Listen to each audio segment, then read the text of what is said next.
हाँ जी, इस वीडियो में आप लोगों को मैं कलन विधि से गति का दूसरा समीकरण कैसे निकाला जाता है ये बताने वाला हूँ। इससे पिछले वीडियो में मैंने कलन विधि क्या होती है, कलन विधि से गति का प्रथम समीकरण कैसे निकाला जाता है ये बता रखा है। अगर आपने वो वीडियो नहीं देखे हैं तो उसे भी ज़रूर देख लेना। और कलन विधि से गति का दूसरा समीकरण निकालने के लिए आप लोगों को क्या पता होना चाहिए।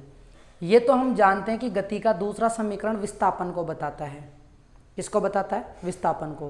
तो विस्थापन के रूप में अपन एक फॉर्मूला जानते हैं कि वेग जो होता है वो विस्थापन बटा समय होता है, और इसको अपन अवकलन के रूप में v बराबर dx बटा dt लिखते हैं। क्या लिखते हैं? v बराबर dx बटा dt। अब आप लोगों को क्या करना है, dt का गुणा इधर कर देना है, तो v गुणा हो जाएगा dt में, बराबर में आ जाएगा dx। ये समीकरण नंबर 1 हो जाएगा। इसके बाद में यहाँ हमें गति का प्रथम समीकरण काम में लेना है। गति का प्रथम समीकरण क्या होता है? v बराबर u प्लस ए टी। अब v की जगह आप लोगों को u प्लस ए टी रखना है, यानी इस v की जगह आप लोगों को u प्लस ए टी रखना है। तो समीकरण नंबर 1 में आप v बराबर u प्लस ए टी रखेंगे। रख दिया। रखने के बाद में यहाँ पर अब हमें क्या करना है, इस dt का गुणा इस पूरे ब्रैकेट से करना है। तो u का गुणा dt से हुआ, dt का गुणा ये हुआ, at का गुणा dt से हुआ, बराबर में dx। अब इन दोनों, क्योंकि यहाँ से डी सब में से डी को हटाना है, तो डी को हटाने के लिए दोनों पक्षों का क्या करेंगे? समाकलन। दोनों पक्षों में समाकलन करेंगे। समाकलन करने से क्या होगा, ये जो डी हट जाएंगे और हमारा समीकरण हमें प्राप्त हो जाएगा। तो समाकलन करने से पहले आप लोगों को लिमिट भी पता होनी चाहिए।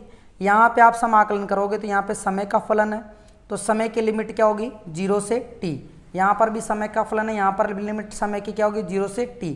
यहाँ पर विस्थापन है, तो 0 समय पर विस्थापन 0 और t समय पर विस्थापन क्या होगा? x।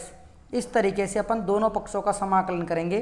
तो यहाँ पे समाकलन का निशान लगा के मैंने ये सब कुछ लिख दिया। इसके बाद में u जो है, प्रारंभिक वेग जो है वो कांस्टेंट है, क्योंकि ये फलन dt का है। तो प्रारंभिक वेग जो है कांस्टेंट है, तो कांस्टेंट को बाहर निकाल लेंगे और समाकलन करेंगे केवल dt का।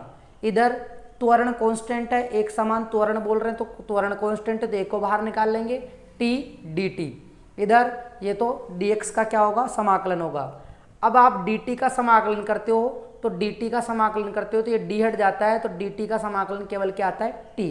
और t आते ही इस पर लिमिट लग जाती है 0 से t। तो 0 से t अपन ने लिमिट लिख दी। यहाँ पर दे रखा है t का समाकलन करना है, t का समाकलन करना है dt के रेस्पेक्ट में। तो t के ऊपर घात कितनी है? t के ऊपर घात कितनी है? 1। t के ऊपर घात कितनी है? 1।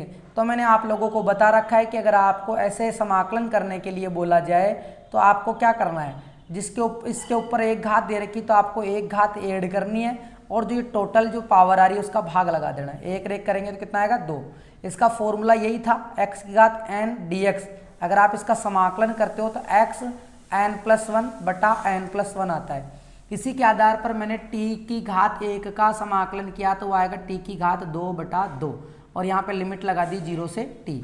और dx का समाकलन करेंगे तो वो आएगा x, और इसकी लिमिट आ जाएगी 0 से x। 0 से x लिमिट आ जाएगी। अब upper limit minus lower limit करेंगे। लोअर लिमिट 0 दे रखा है, तो लिखने की कोई ज़रूरत नहीं है आप लोगों को। आपको सीधा t की जगह t रखोगे तो u मल्टीप्लाई में t आ जाएगा ut। a अपर लिमिट रखोगे, t की जगह t रखोगे तो t स्क्वायर ही आएगा, तो a t स्क्वायर बटा 2। x की जगह x रखोगे तो x आएगा। इस तरीके से ut plus a t square बटा 2 बराबर x आ गया। यही जो है गति का दूसरा समीकरण है। इसको आप इस तरीके से भी लिख सकते हो, ut की जगह आ जाएगा प्लस 1 बटा 2 को मैंने अलग करके लिख दिया, और a t स्क्वायर को एक साथ लिख दिया, बराबर में x। x यहाँ पर विस्थापन को बता रहा है, यहाँ पर आप x की जगह s भी यूज ले सकते हो। t समय को बता रहा है, a त्वरण को बता रहा है, u प्रारंभिक वेग को बता रहा है, और t तो समय है। लेकिन हमने सूत्र में देखा है कि सूत्र में अंतिम वेग यानी v कहीं पर भी नहीं दे रखा।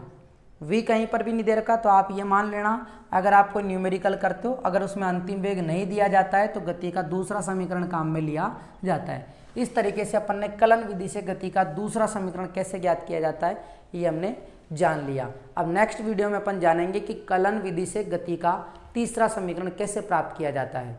तो नेक्स्ट वीडियो देखने के लिए आप इस चैनल को लाइक, शेयर एंड सब्सक्राइब करें। Thank you.